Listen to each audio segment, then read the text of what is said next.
शैक्षणिक दीपस्तंभ या आपल्या यूट्यूब चॅनलमध्ये आपल्या सर्वांचे हार्दिक स्वागत आहे। पुन्हा एकदा एका नवीन शैक्षणिक विषयासह एक नवीन व्हिडिओ घेऊन आपल्यासमोर आलेलो आहोत। आपण जर अजूनही आपल्या चॅनलला सबस्क्राइब केलं नसेल किंवा आपण जर नवीन असाल तर शैक्षणिक दीपस्तंभ या आपल्या चॅनलला सबस्क्राइब करा, बेल नोटिफिकेशन ऑन करा, जेणेकरून नवनवीन चॅनलचे व्हिडिओ नोटिफिकेशन्स थेट आपल्यापर्यंत पोहोचत राहतील।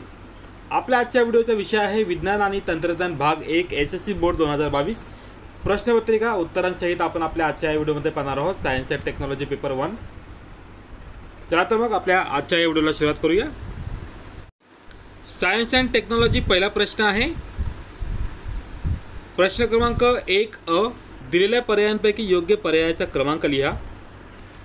सोने विलेपित दागिने हे टिंबटिंबाचे एक उदाहरण आहे। 4 पर्याय आहेत, विद्युत विलेपन, संमिश्रीकरण, धनाग्रीकरण आणि जस्त विलेपन। यातील पर्याय क्रमांक 1 विद्युत विलेपन हा पर्याय बरोबर आहे। सोने विलेपित दागिने हे विद्युत विलेपनचे एक उदाहरण आहे।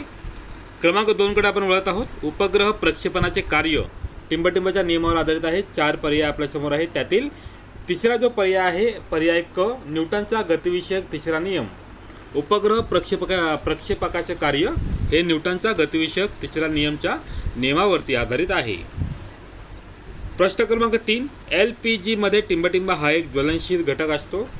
उत्तर आहे प्रोपेन। LPG मध्ये प्रोपेन हा एक ज्वलनशील घटक असतो। पर्याय क्रमांक ब बरोबर आहे।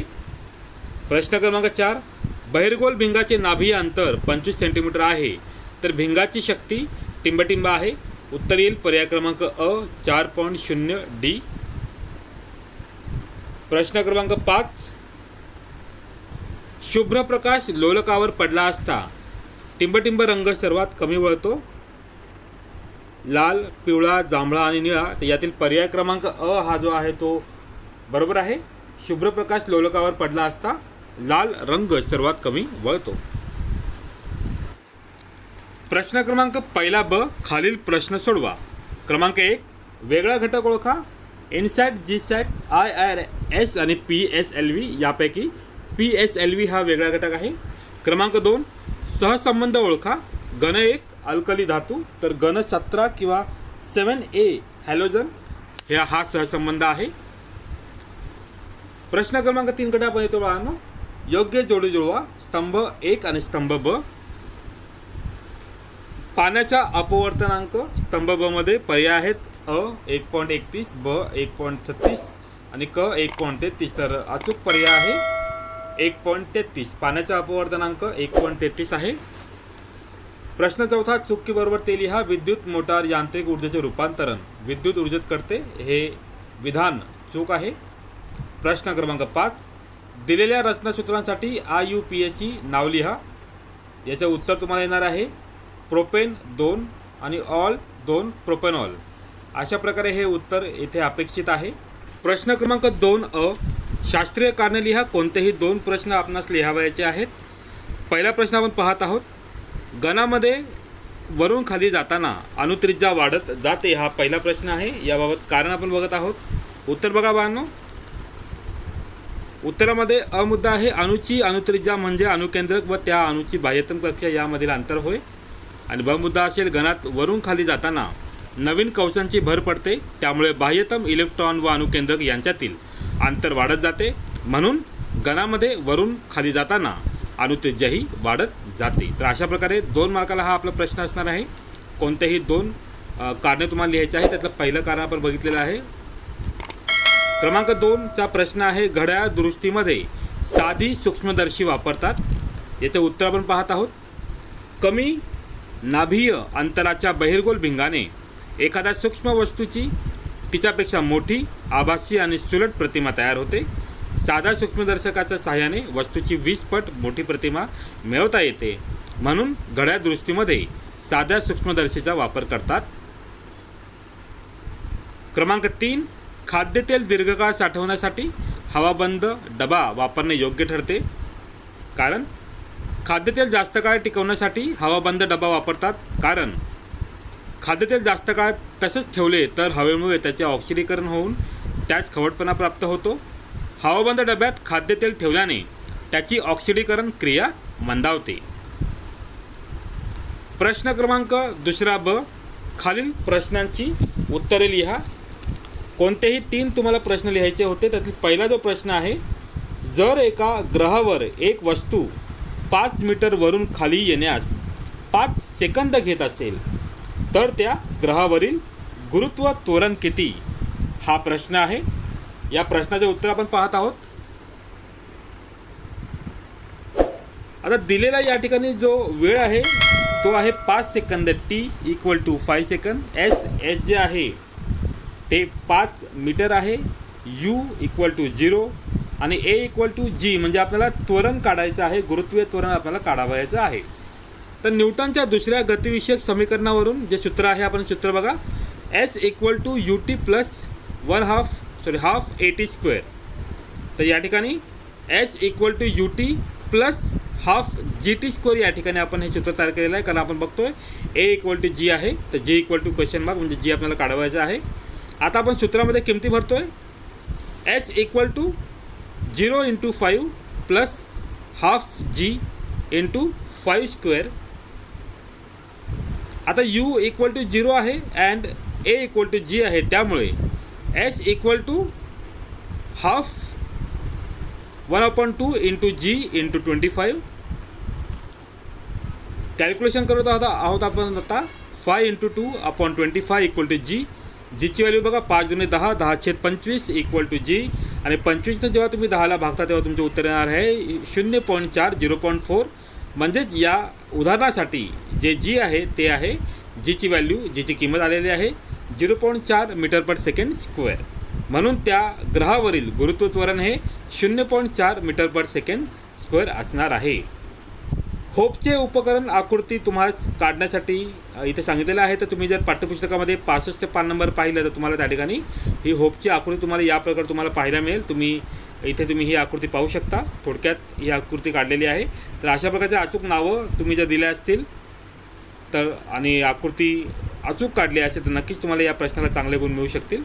आता आपण येत आहोत प्रश्न क्रमांक 3कडे. प्रश्न क्रमांक 3 मधला आपण अ भाग बघत आहोत. 3 प्रश्न जो तिसरा प्रश्न आहे तो म्हणजे प्रकाशाच्या अपवर्तनाचे नियम आपल्याला लिहायचे आहेत, तुम्हाला लिहायचे आहेत. त्याचे उत्तर बघूया आपण. प्रकाशाच्या अपवर्तनाचे नियम. अ भाग आहे आपाती किरण व अपवर्तित किरण आपात बिंदूपाशी असलेल्या स्तंभिकेच्या विरुद्ध बाजूस असतात व ते तीनही म्हणजेच आपाती किरण, अपवर्तित किरण व स्तंभिका एकाच प्रतलात असतात. दुसरा नियम बघतोय आपण. दिलेल्या माध्यमाच्या जोडीकरिता तेथे हवा व काच sin I व sin R यांचे गुणोत्तर स्थिर असते. हे 2 प्रकाशाच्या अपवर्तनाचे नियम आहेत. चौथा प्रश्न आहे खालील प्रश्नांचे उत्तर लिहा. आपण उत्तर बघतोय. ॲल्युमिनियमच्या मुख्य धातुकाचे नाव लिहा. उत्तर तुमचे येणार आहे या ठिकाणी बॉक्साईट. आणि याच्यामध्ये दुसरा प्रश्न आहे ॲल्युमिनियम धातुकातील मृदा अशुद्धी लिहा.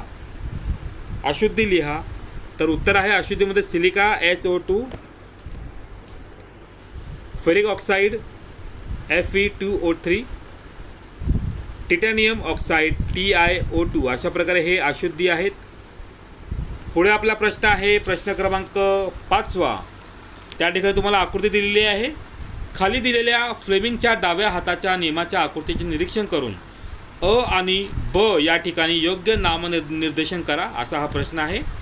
विद्युत वाहकावरील बल तुम्हाला विचारलेले आहे. तर अच्या ठिकाणी तुमचे उत्तर येईल चुंबकीय क्षेत्राची दिशा आणि ब ठिकाणी तुमचे उत्तर येणार आहे विद्युत धारेची दिशा. प्रश्न क्रमांक 3 आहे खालील प्रश्नांची उत्तरे लिहा. कोणतेही 5 प्रश्न तुम्हाला लिहायचे आहेत. त्यातील पहिला प्रश्न आहे मेंडेलूच्या आवर्त सारणीतील त्रुटी. याचे उत्तर तुम्हाला पाठ्यपुस्तकामध्ये पान नंबर 20वर तुम्हाला पाहायला मिळेल. तुमच्या आपल्या स्क्रीनवरती सुद्धा तुम्हाला हे उत्तर पाहायला मिळू शकतं. क्रमांक 2 जो प्रश्न आहे तो म्हणजे दिलेल्या आकृतीशी संबंधित नियम लिहा. एक आकृती आपल्यासमोर दिलेली आहे आणि या आकृती संदर्भात नियम तुम्हाला लिहायचा आहे. तर या संदर्भात उत्तरसुद्धा तुम्हाला पाठ्यपुस्तकामध्ये पान नंबर 3वर तुम्हाला मिळणार आहे. या स्क्रीनवर तुम्हाला ते उत्तर दिसत असेल. प्रश्न क्रमांक 3मध्ये खालील रासायनिक अभिक्रियांचे तुम्हाला प्रकार ओळखायचे आहेत. तर पहिली जी अभिक्रिया आहे ती आहे विस्थापन अभिक्रिया. दुसरी अभिक्रिया असणार आहे संयोग अभिक्रिया ऑक्सिडेशन. तिसरी अभिक्रिया असणार आहे अपघटन अभिक्रिया, क्षपन अभिक्रिया म्हणतो आपण त्याला. पुढे प्रश्न क्रमांक 4 आहे एका माध्यमात प्रकाशाचा वेग जर 1.5 गुणिले 10⁸ असेल ms असल्यास त्या माध्यमाचा निरपेक्ष अपवर्तनांक किती असेल? प्रकाशाच्या निर्वातातील वेग इक्वल टू 3 × 10⁸ मीटर/सेकंड असणार आहे. तर हे उदाहरण आपण बघत आहोत. Vm equal to 1.5 × 10⁸ ms, Vc equal to 3 × 10⁸ ms, Vn vacuum equal to V vacuum upon Vm. सूत्रामध्ये किमती भरलेल्या आहेत आपण. 3 × 10⁸ m/s अपॉन 1.5 × 10⁸ मीटर/सेकंड. mn व्हॅक्यूमची किंमत तुमची येणार आहे या ठिकाणी 2 आणि माध्यमाचा जो अपवर्तनांक आहे तो तुमचा येणार आहे 2. कॅल्क्युलेशन तुम्ही जर हे व्यवस्थित प्रकारे केलं तर बघा इथे या ठिकाणी कॅल्क्युलेशनमध्ये बाळांनो 10⁸ हे गेट कॅन्सल होतील आणि 1.5 3 डिवायडेड बाय 1.5 आन्सर तुमचे 2 येणार आहे. त्यामुळे माध्यमांचा अपवर्तनांक हा 2 असेल. पुढील जो प्रश्न आहे 5वा. खालील उत्तराचं वाचन करा व विचारलेल्या प्रश्नांची उत्तरं लिहा. उत्तरं तुम्हाला दिलेलं होतं ते उत्तराचे जे प्रश्न आहेत ते मी वाचत आहे. उष्णतेचे स्थानांतरण कोठे होते? तर उत्तर आहे उष्णतेचे स्थानांतरण गरम वस्तूकडून थंड वस्तूकडे होते. दुसरा प्रश्न आहे अशा स्थितीत आपल्याला उष्णतेचा कोणत्या तत्वाचा बोध होतो? उत्तर आहे उष्णता विनिमयाचे तत्व. प्रश्न क्रमांक क. ते तत्व थोडक्यात कसे सांगता येईल? उत्तर आहे उष्ण वस्तूने गमावलेली उष्णता इक्वल टू थंड वस्तूने ग्रहण केलेली उष्णता. प्रश्न क्रमांक 6 आपण बघत आहोत. बहिर्गोल भिंगासाठी पुढील तक्ता पूर्ण करा. तक्त्यामध्ये बघा बाळांनो अनुक्रमांक, वस्तूचे स्थान, प्रतिमा स्थान आणि प्रतिमा स्वरूप दिलेलं आहे. पहिला प्रश्न जे आहे ते म्हणजे 2F1च्या पलीकडे काय? तर प्रतिमा स्थान असणार आहे F2 व 2F2च्या दरम्यान. प्रतिमा स्वरूप वास्तव व उलट असेल. क्रमांक 2 नाभी F1वर अनंत अंतरावर वास्तव व उलट प्रतिमा स्वरूप असेल. क्रमांक 3 F1 व 2F1 यांच्या दरम्यान प्रतिमा स्थान हे 2F2च्या पलीकडे आणि प्रतिमा स्वरूप हे वास्तव व उलट असणार आहे. पुढील प्रश्नाकडे वळतोय आपण. प्रश्न क्रमांक 7. खालील संज्ञा स्पष्ट करा. धातू विज्ञान. धातू विज्ञानची व्याख्या आहे आपल्यासमोर. खनिजांपासून धातूंचे निष्कर्षण व उपयोगासाठी शुद्धीकरण यासंबंधीचे विज्ञान तंत्र म्हणजेच धातू विज्ञान आहे. याचे उत्तर तुम्हाला पाठ्यपुस्तक पान नंबर 99 तुम्हाला पाहायला मिळेल. त्याचप्रमाणे दुसरा जो प्रश्न आहे तो म्हणजे धातुके. तर उत्तर आहे ज्या खनिजांपासून सोयीस्करपणे व फायदेशीररित्या धातू वेगळा करता येतो त्यांना आपण धातुके असे म्हणतो. उत्तर तुम्हाला पाठ्यपुस्तकात पान नंबर 100वर पाहायला मिळेल. क्रमांक 8 आपण पाहत आहोत. अवकाश मोहिमांचे महत्त्व सांगा. याचे उत्तर तुम्हाला पाठ्यपुस्तकामध्ये पान नंबर 136वर तुम्हाला पाहायला मिळेल. कृत्रिम उपग्रहामुळे जगातील कोणत्याही भागातील व्यक्तींशी संपर्क साधणे, घर बसल्या जगभरातील लढाईत शत्रूंची स्थिती पाहणे, भूगर्भातील खनिज साठा अशा प्रकारे अनेक माहिती मिळवण्यासाठी अवकाश मोहिमांचे महत्त्व सांगता येते. तरी सविस्तर उत्तरासाठी तुम्ही पाठ्यपुस्तकातील पान नंबर 136 तुम्ही पाहायचं आहे. आता आपण वळत आहोत प्रश्न क्रमांक 4. खालील प्रश्नांची उत्तरे लिहा. कोणताही एक प्रश्न तुम्हाला लिहायचा आहे. तर खालीलपैकी आकृतीचे निरीक्षण करून विचारलेल्या प्रश्नाचे उत्तर लिहा. पहिला प्रश्न जो होता तो आहे वरील आकृतीत दर्शवलेले यंत्र ओळखा. तर यंत्र हे विद्युत जनित्र आहे. क्रमांक 2 या यंत्राचे कार्य कोणत्या तत्वावर आधारित आहे? तर विद्युत चुंबकीय प्रवर्तन या तत्वावर आधारित आहे. प्रश्न क्रमांक या यंत्राचे कार्य स्पष्ट करा. उत्तर आहे प्रश्न क्रमांक 3चं उत्तर आहे. प्रश्न आहे या यंत्राचे कार्य स्पष्ट करा. तर फ्लेमिंगच्या उजव्या हाताच्या नियमाप्रमाणे AB व CD या शाखांमध्ये प्रवर्तनाने विद्युतधारा निर्माण होते. ती ABCD या दिशेने जाते.